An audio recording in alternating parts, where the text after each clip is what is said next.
Hi, Daisy and Eli. Welcome back to your current events class, week 4. I can't believe it's been a month. I know, right? So are you ready to talk about how we elect a president? Yep. Okay. Well, it turns out I had no way of knowing this was going to be such good timing, but this week is a really good time to talk about this because do you have any idea what happened this week? Oh, and this is a good point for me to remind everybody watching at home that you should feel free to pause the video and have your own discussion and then start it up again. So you could pause to discuss, does anybody know what happened this week that makes it a good time to talk about how we choose a president? Yeah, Daisy, Eli? Bernie Sanders went out of the running. Exactly, he ended his presidential campaign. So Daisy, what's significant about that?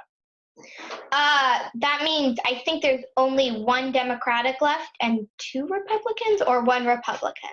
And I think that makes less voting. No, it's the same. Well, that means that you're right, that makes just one Democrat left in the race. And you know who that is? Joe Biden. Exactly. So when people vote for president in November, who are their choices going to be? Joe Biden or Donald Trump. Exactly. So this has been a really interesting primary and caucus voting process. How closely have you been following it since it started? Did you watch any of the debates? Yes, we did. We did it when it started pretty much, and then our parents... We watched a bit of Super Tuesday. Okay. And I kind of thought that the debates, everybody was just kind of insulting each other. It wasn't that much of like telling people what you're going to do. It was mostly just insulting each other.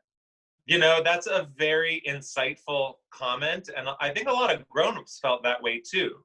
So do you remember that when the Democratic presidential primary process started, there were like 20 people on that stage? Yeah. So how did it go from 20 down to 1? What narrowed the field so much? Well, some people were more popular, and some people were like, I'm going to pick my nose. That's all I'm going to do. And they just kind of dropped. So maybe not literally all I'm going to do is pick win. my nose, but figuratively. Yeah. What were you saying, Eli? Well, they lost states, and other presidential candidates gained states, and they were like, I have like 7 electoral votes. There's no way I'm going to win the election, and they dropped out because they just dropped out because they knew they weren't going to win. Yeah. Here's a question that I wonder if you have any thoughts about. Some of the people who started out running for president knew that they would never, ever win the primary, that they would never be the nominee for president. So why would somebody run anyway? perseverance, I guess. Perseverance is a good answer. What other reasons? Weren't all like most of the Democrats like agreeing that they, like on Super Tuesday they all the Democrats said we want to stop Trump, so they could have just been like the more people the better, because if people like us and we go out but support a different candidate who's if they thought another person would be better than Trump, they could support them, and then all their voters who actually like that would support them. You know, the thing about an election is that it's more than just counting votes. It's more than just winning. The whole campaign is an opportunity for people to put forward their ideas for how schools should work, their ideas for how hospitals should work, their ideas about war and peace, their ideas about what to do for the poor. And a lot of people think, well, even if I'm not going to be president, I have some important ideas, and I want those ideas to be heard. And those ideas can be really powerful and can help shape the country, even if the person putting those ideas out doesn't become president. And yeah, adding on, I was just going to say, if somebody like doesn't think they're going to be president, well, basically what Eli said, if they don't think they are going to be president, but they want to stop somebody else from being president, they usually go in and help others. Exactly. So early on, we saw some people dropping out and very quickly endorsing Joe Biden. Do you remember who won? Actually, you might. This is an unfair question because I was going to ask if you remember who won Iowa, and Iowa was so confusing and complicated, and the system got so broken that nobody really knows who won Iowa. But do you remember who came out close to being on top in Iowa? Wasn't it Joe Biden? It was actually Bernie Sanders and Pete Buttigieg were close to a tie.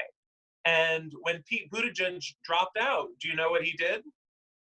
He He endorsed helped Bernie Bernie Sanders. Sanders. He endorsed Joe Biden, actually. Because he said, yeah, I'd love to be president, but if I'm not going to win, I want this other guy to win. You and not him. So was there only a primary in the Democratic Party this year, or was there also one in the Republican Party? And this is almost a trick question. There was one in the Republican Party? You're absolutely right. There was one. But Trump immediately almost won.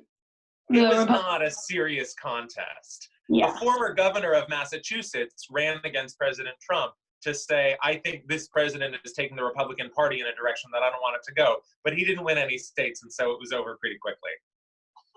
So do you know which state was the first one to vote? No. Was it? Yeah, I don't know. Daisy, do you remember which state was the first one to No, vote? I felt like I remember, but I don't. It's probably It was Iowa. Right. Wait, what? But Iowa didn't have a primary. What did Iowa have?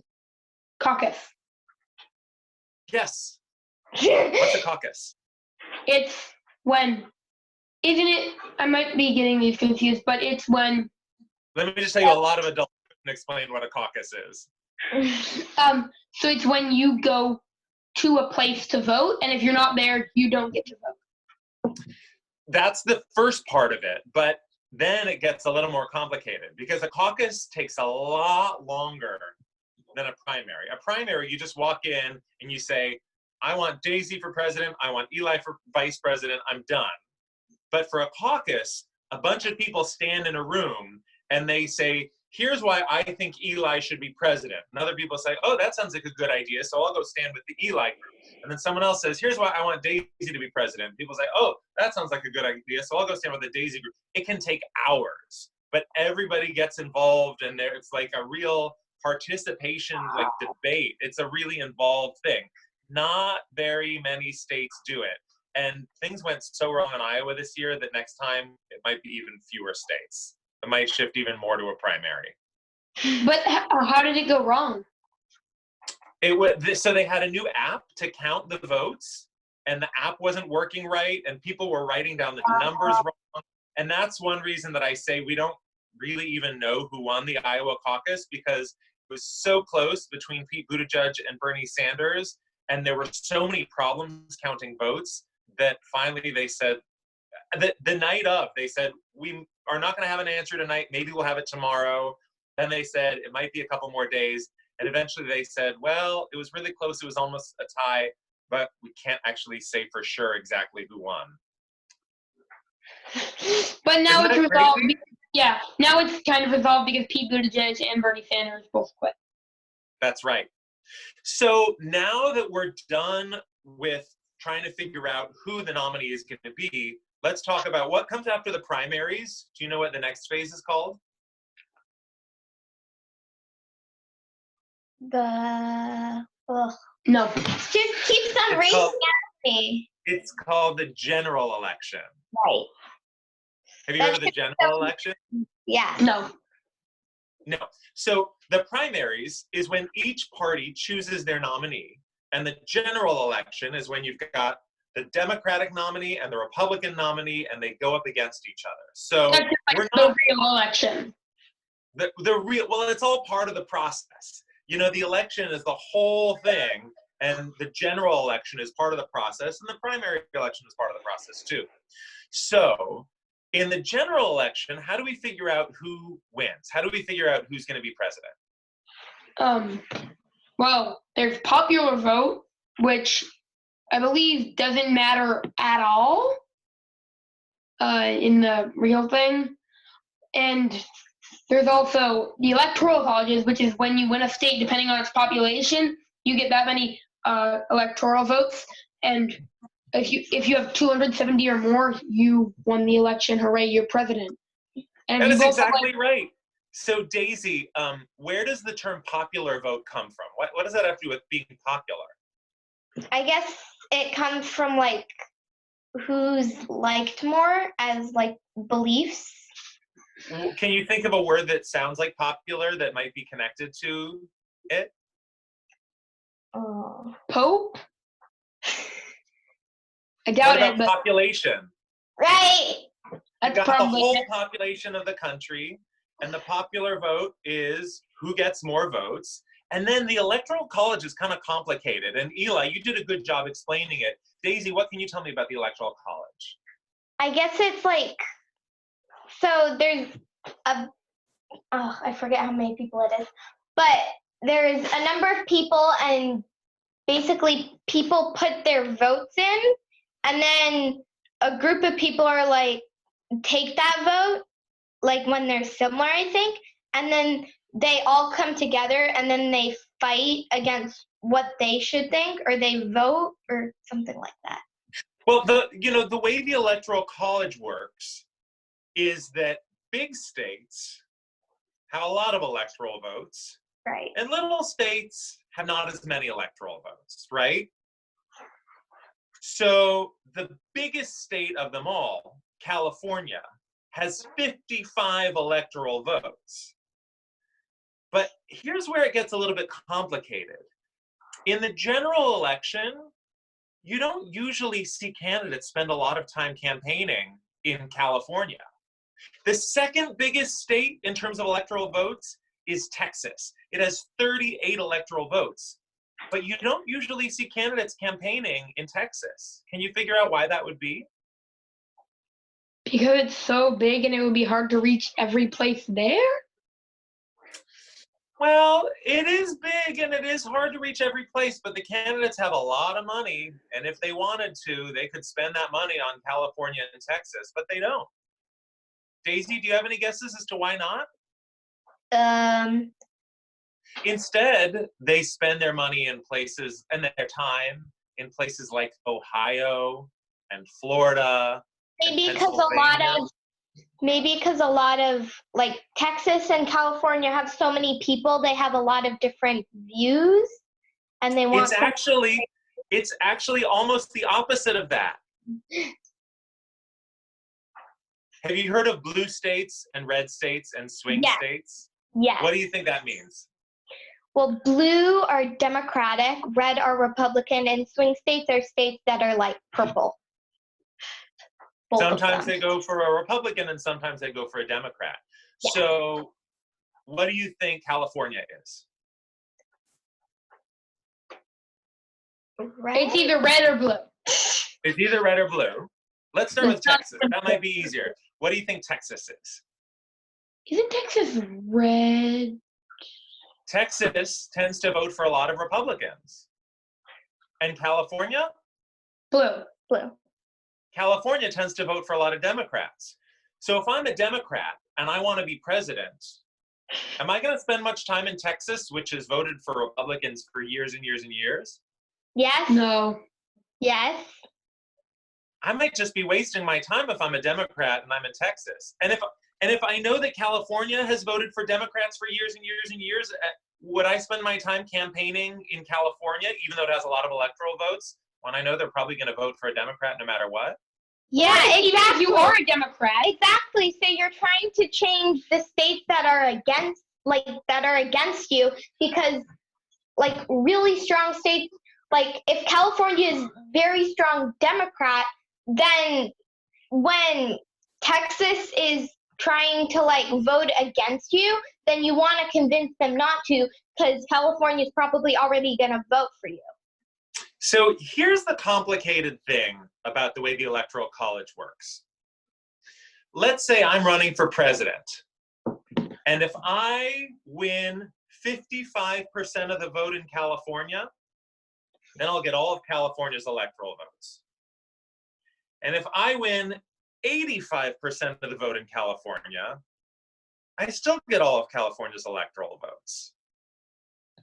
Same thing in any state in the country. If you get more than 50% of the votes in that state, you get all that state's electoral votes. So if I'm a Republican and I know that Texas is going to vote Republican, then whether I spend time campaigning there so I get 55 or 65 or 95% of the votes in Texas won't make much of a difference. But in a state like Ohio, where it's 50-50, 49-51, 48-52, if I can just get over the 51 mark, then I get all of Ohio's electoral votes. And that gets me much closer to being president, right? So can you explain to me why candidates spend time campaigning in Ohio and Florida and Pennsylvania instead of states like Texas and California that have more electoral votes? Because they're swing states. I agree with Daisy. Can you explain to me why people would want to have the Electoral College instead of just majority vote? Whoever gets the most votes wins? I guess. Well, electoral vote is kind of easier because you don't have to count up, like the government itself doesn't have to count every single vote. And with electoral colleges, only the states have to count up votes, and then they add and then the government just like does simple addition, adding on. Yeah, it does make it a little bit easier to count. Daisy, can you think of any reason for the Electoral College? Yeah, it makes it easier to count, and also states like California and Texas, they're usually everyone there is like passionate about their choice. So counting every single person, whether you're getting like 99% Republican and 1% Democrat or the other way around, is just kind of like a waste of time. So like having electoral is like a way to round up. I have another reason. The Constitution says so. Well, that's true. So now can you tell me, so another good reason for the Electoral College is to kind of make sure that a lot of states have a voice instead of just the really big, powerful states. Now, can you give me some reasons that people might not think the Electoral College is a good idea? What are some arguments against it?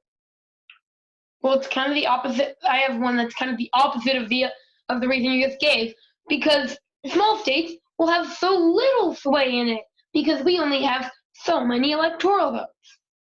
And if the electoral colleges all vote one way, and most of the people there, like 49% of the people there want Bobby to be president, and 51% want Billy to be president, then or Betty. Or Betty. Yeah. Then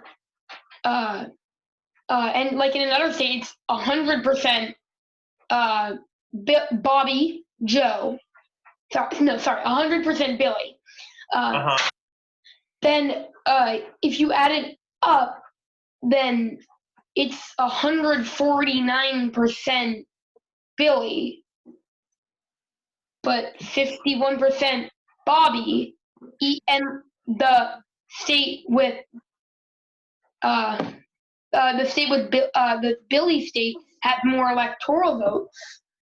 So two states combined. Are you saying that there could be a situation where somebody wins the popular vote but loses the electoral vote, and that way happen with the Hillary? presidency? Yeah. Because combined you could win the election, but alone you could just lose because you lost by 1% in one state, but you won by like 80. You won not 80. You're describing 30%. How somebody could win the popular vote but still lose the election. Yeah, you won like 30%. You won 80%. In a smaller states, you didn't get as many electoral votes, and the other person just won. Daisy, what were you gonna say? I was gonna say that I think the Constitution says that everyone counts. So if we're using electoral votes, not everyone counts. Technically. You know, there actually is a movement right now where some states are trying to get around the Electoral College. Have you heard about this at all? No. No, Some but states have passed state laws that say all of our state's electoral votes will go to whoever wins the popular vote, which is kind of a tricky way of getting around the Electoral College in the Constitution, because that way you don't actually change the Constitution to get rid of electoral votes. You just say our state is going to give our electoral votes to whoever wins the popular vote. Yeah, and electoral votes themselves kind of make sense, but that the popular vote has no say in things doesn't. That does sound kind of sensible when you think about it. So I think we got. Well, go ahead. I was going to say somebody had somebody on the internet had a question related to it, and they said, why don't we just have a simple vote instead of an electoral college? And I think we just explained that, so that was it. Yeah, who did that question come from? It did not say. I think that was from a 10-year-old named William. All right. Yeah, All right. So now that we've talked through that, can you explain the answer to that question? Well, there's a couple reasons. First, the Constitution says so. Second, you want to explain this one, Daisy? Second, it's a little easier, and most states have agreed on it. And the Constitution says so. That's the main reason. And I mean, if you want to break the Constitution, it's a pretty big deal. Yeah, and so please really, let us know before you do. What about the ways that people vote? You know, when your state, Washington State, had its primary, what was happening? No. There was a lot going on. All we thought was COVID-19 was just starting to spread in your state. Yeah. Which makes it dangerous for people to go to a polling place and touch the same screen that everybody else is touching to vote. But people didn't do that. Do you know how they voted? Online or through the mail. They voted by mail. Washington State is a place where you can vote by mail. In fact, it's not just a state where you can, it's a state where everybody does. That's the default. Mm-hmm. And there was a big debate this week in the state of Wisconsin, where your mom is from. Do you know what happened there? No. Well, they had a primary election on Wednesday, and it went forward even though the coronavirus was spreading, and there was a big disagreement between the governor and the state legislature, which is a good way of transitioning to talk about the fact that more than just the president is going to be elected in November, there are also going to be elections for Congress. Now, Congress has two parts. Do you know what those parts are called? House of Representatives and... That's very good. Daisy, do you know what the other one is? The Senate? Yes. It's so, if you're elected to the House of Representatives, how many years until you're up for re-election again? 2. Exactly. Okay, next question to Daisy. If you're elected to the Senate, how many years until you're up for election again? Senate. 8? I'm going to give you a hint. 8 is very close. I'm going to give you a hint, and this is going to ask you to do some math. A third of the Senate is up for election every 2 years. So, how long is a term in the Senate? This is a tough question.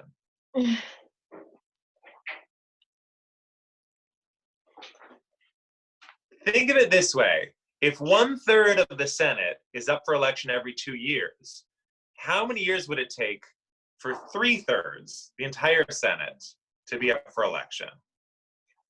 10 or... You get 1/3 after 2 years. Yes. 2/3 after how many years? 2 years. No. After 4 years. 4 years. And the third and final portion would be up after 6. Yes. Oh, So a that's term in the Senate is 6 years. Bless you. I Good was job gonna, sneezing but into I your elbow. made a fake sneeze sound because that satisfies myself. I don't know if I did that. So this fall, people are going to re-elect the entire U.S. House of Representatives and a third of the Senate. And why does that make a difference? Why is it important who's in Congress? Because they sometimes, laws. Go ahead, Daisy. sometimes there's more Republicans, sometimes there's more Democrats, sometimes there's people who don't want to like say who they are, and re-electing is fair because then you're going to get a lot of different choices over the years.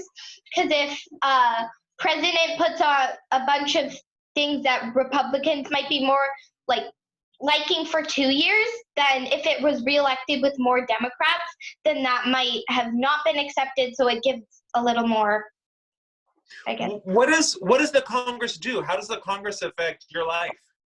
Can't the Congress stop laws from getting passed? The Congress can pass laws or stop laws from getting passed. Yeah. So Members of Congress are also called lawmakers. Do you know why they're called lawmakers? Because they make laws. Exactly. So just recently, Congress passed a law giving $2 trillion to people and businesses that were hurt by the coronavirus. Those people that Americans are voting on in November are going to be the people who decide whether a coronavirus relief package is $2 trillion or even bigger or even smaller or doesn't exist at all. They'll be the ones who decide whether that package gives money to airlines and restaurants and teachers and healthcare workers, and they'll decide how people get helped in that package. It's a huge responsibility, even though they're not the president. I just want to clarify, it's not $2 trillion per business, correct? Correct. The whole package with good. everything in it is $2 trillion. But the U.S. will be big. that would be a lot of money. But in fact, this is the biggest relief package in the history of the U.S. Congress. They've never passed a law with that much money in it. We have another question that somebody asked on Twitter using the Shapiro School hashtag. You want to go ahead? There you go. The first article from the background material says that who the U.S. elects as president has an impact worldwide. Why is that? Yeah. Can you think of reasons that the U.S. president has an impact around the world? Because you want to do that? What is something that the U.S. president, this president or previous president, can do that would affect the rest of the world? Meet with other presidents. Pass Sure. tariffs. What'd you say? Pass tariffs. Pass tariffs? That's a great example. A Yeah. president was sick, then that would cause, and they met another president, that would cause disturbance. Yeah. What about, do you know what the U.S. has been doing for the last couple of decades in Afghanistan? They've been supporting the war there. The U.S. can declare war on other countries, and the president has a big role to play in deciding when that happens. Yeah. Or I missed that one. what about a global climate agreement where the countries of the world come together and they decide they're going to cut carbon emissions in order to limit climate change? Yeah, and world peace, delegations to other countries, whether you're going to do something that might start a war or whether you're going to do something that'll keep the peace. Yeah. So the president can have a huge impact all over the world. Do you have other questions from the background materials that I gave you for this week? Yes, I said, will the election be delayed due to COVID-19? That is such a good question. And nobody really knows what's going to happen. I don't think the election will be delayed, but it's possible that there will be more vote by mail or more absentee voting or other accommodations made, but there is definitely going to be a fight over it. And elections are handled state by state. So it could be that some governors say, we are going to vote by mail and it's all going to be absentee voting. And other governors say, you're going to wait in line and vote, and hopefully you won't get sick, but that's how we're going to do it in this state. And so it could be very different from one state to another. But this is something that people are just trying to figure out right now. Do you have other questions? I have one more, which is, how does every vote count? Oh, we already said that one, but I think it might be a little different. How does every vote count if with the electoral votes? We did talk about this a little bit, but I think it's worth summing up. Do you want to try to sum up what we discussed? Do you want to? What was the question? The question was, how does every vote count if it's the Electoral College? Well, because every person in every state, unless it's a caucus and they don't go to the caucus, votes for that state's electoral vote. I think the electoral vote should go to Billy Bob Joe. I think the electoral vote should go to Betty. You raised a really good point. You said, unless they don't go. And America's a country where you don't go to jail if you don't vote. You can choose not to vote and you won't be punished for it. So why do you think it's important that people do vote, even if nobody's going to punish them if they don't? Why do you think people should vote? Yeah, Daisy, go ahead. Well, because a lot of people have opinions who they don't want, but then they don't really have opinions who they do want, and voting helps them get out what they don't want. Yeah. If you didn't like Betty, Billy Bob Joe, and Bobby, and you kind of liked Billy, well, if you don't vote, it's more likely, well, it won't be that much more likely, but every vote counts. It will be more likely that Betty, Billy Bob Joe, or Bobby gets in. A single vote for another person that you kind of like better than the other people but don't like, still will help. The people who we Americans cast our votes for, from mayor to governor to legislator to senator to president, those people have an impact on almost every aspect of our lives. From our schools, to our taxes, to our medical care, to whether our country goes to war, to climate change.